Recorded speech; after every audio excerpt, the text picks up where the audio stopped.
Agora sim, a gente fala sobre os aprendizados e as incertezas da pandemia da Covid-19. Aprendizados na pandemia de Covid-19 foi o tema de edição do ciclo ILP-FAPESP de Ciência e Inovação, que reuniu agora no início de junho pesquisadores de 4 áreas distintas. Eles apresentaram a contribuição de cada uma delas para a compreensão da doença e também os seus impactos em seus campos de estudo. A gente conversa agora com Paulo Saldiva, ele que é professor titular do Departamento de Patologia da Faculdade de Medicina da USP. Bom dia, doutor Paulo, tudo bem com o senhor? Bem-vindo ao Jornal da Rede Alesp. Muito obrigado. Obrigado pelo convite, pela honra de estar falando numa casa de leis, numa televisão que divulga políticas públicas. Justamente esse ciclo, do ILP-FAPESP já é bem famosa aqui na Alesp, e atrai muitas pessoas, já atraía presencialmente muitas pessoas e virtualmente também. Professor, para a gente começar falando sobre essa questão de aprendizados e incertezas, gostaria que o senhor contasse um pouquinho de modo sucinto como foi essa discussão sobre ciência e inovação no início desse mês. Veja, quando surge uma doença nova, você é obrigado a começar do começo. Quer dizer, eu, por exemplo, sou um patologista, nós fizemos as autópsias dos pacientes com Covid-19 desde março do ano passado, procurando entender como o vírus se comportava, para onde ele ia, quais eram os órgãos de choque, e até que a USP fez bonito, porque a USP hoje é a universidade do mundo que mais contribuiu para estudar um pouco sobre a patogenia do vírus usando métodos de coleta de tecido. O que a gente imaginava no início, que seria parecido com a influenza, que a gente também acompanhou na pandemia de 2009. Mas não, era uma doença diferente. E a ciência, então, se viu frente a um desafio local, que é produzir não só meios de entendimento, como ventilar esses pacientes, como fazer com que a ventilação não comprometesse ainda mais o pulmão, a necessidade de vacinas, a necessidade de suprir equipamentos de segurança, de desenvolver ventiladores de baixo custo e de capacitar as equipes que foram chamadas à UTI, às vezes sem treinamento, porque houve um aumento da demanda. E isso teria que ser feito pela ciência local. E eu acho que a resposta da ciência, não só do Brasil, mas do mundo inteiro, foi muito rápida.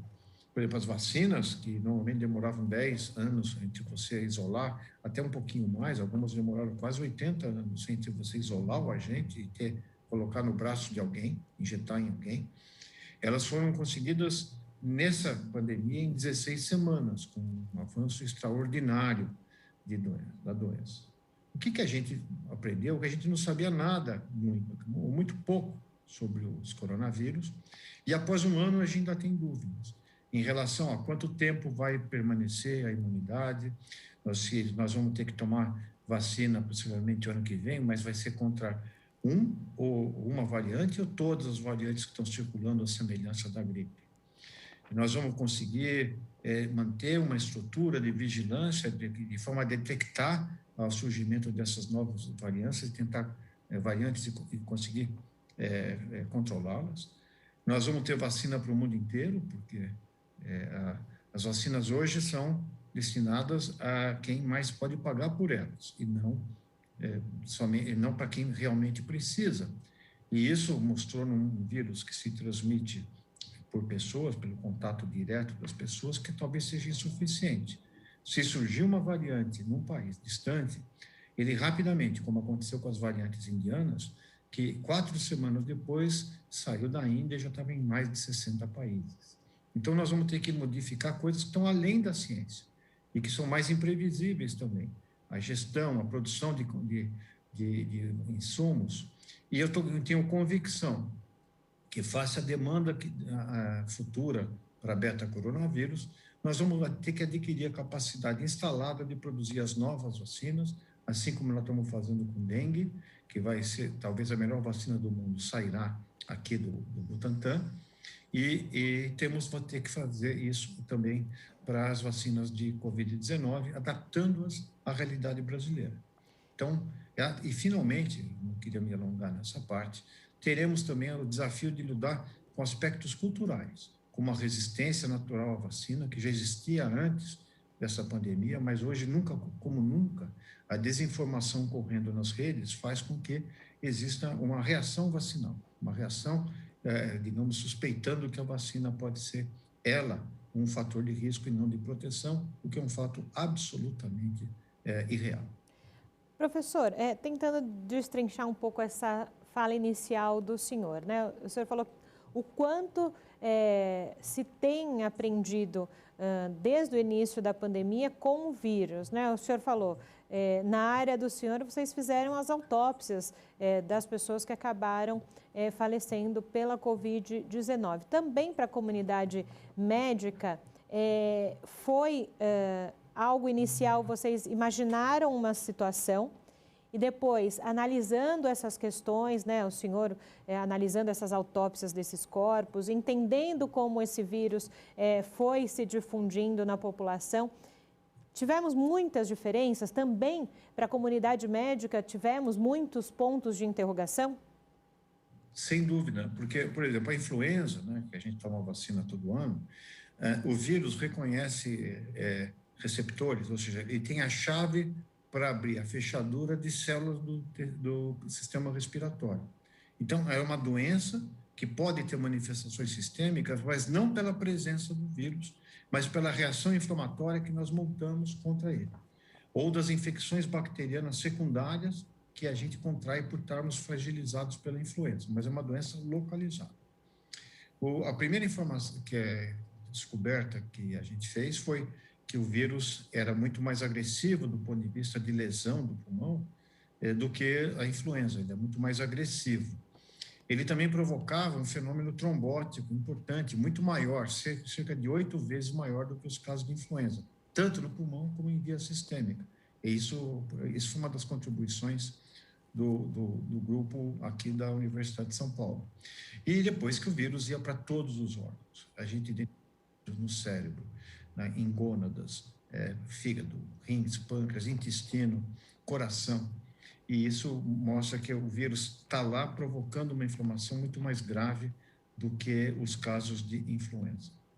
Mas ainda a gente ajudou a entender as mortes de crianças. Ou seja, a resposta inflamatória, tem pessoas que morrem porque o vírus, o principal cenário ocorre no pulmão, mas em crianças a resposta inflamatória montada contra o vírus, ela pode se manifestar além das lesões pulmonares por alterações cerebrais, cardíacas e intestinais. Só um minutinho, professor, a gente já volta. Você que acompanhava a reunião conjunta da CCJR e a CFOP pela televisão, passa agora a acompanhar com a gente, ao vivo, o Jornal da Rede Alesp. Eu converso nesse momento com Paulo Saldiva, professor titular do Departamento de Patologia da Faculdade de Medicina da USP. E a gente está conversando aqui sobre aprendizados e incertezas da pandemia da Covid-19. Professor, pode continuar, por favor. Bom, então, essa resposta em crianças, ela não era convencional. Isso foi entendido e muda-se o tratamento dessas crianças, porque você tem que associar medidas anti-inflamatórias importantes. E, finalmente, a gente ainda tem que saber estudar o comportamento das novas variantes, se eles vão ser mais ou menos agressivos, se eles mudam os locais de afecção, e principalmente também acompanhar, digamos, o caso das reinfecções que existem após, mesmo o indivíduo tendo contraído a doença e, eventualmente, às vezes, mesmo sendo vacinado. Felizmente, a vacina produz muita proteção, mas ela pode, em casos raros, provocar situações graves de adoecimento e, eventualmente, morte, uma fração muito pequena.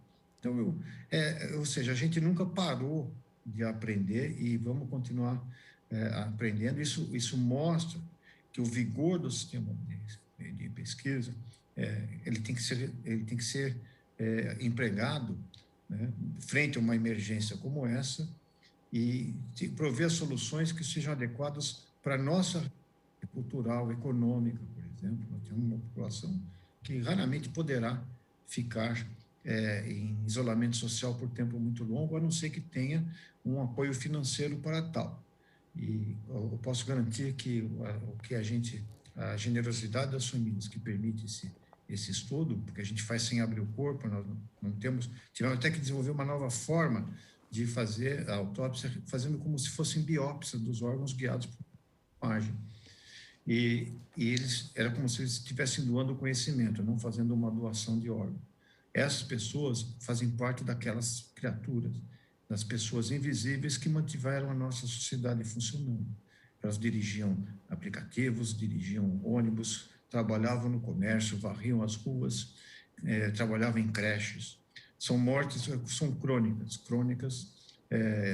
digamos, anônimas, de uma doença que está impondo uma grande dose de sofrimento para a nossa população.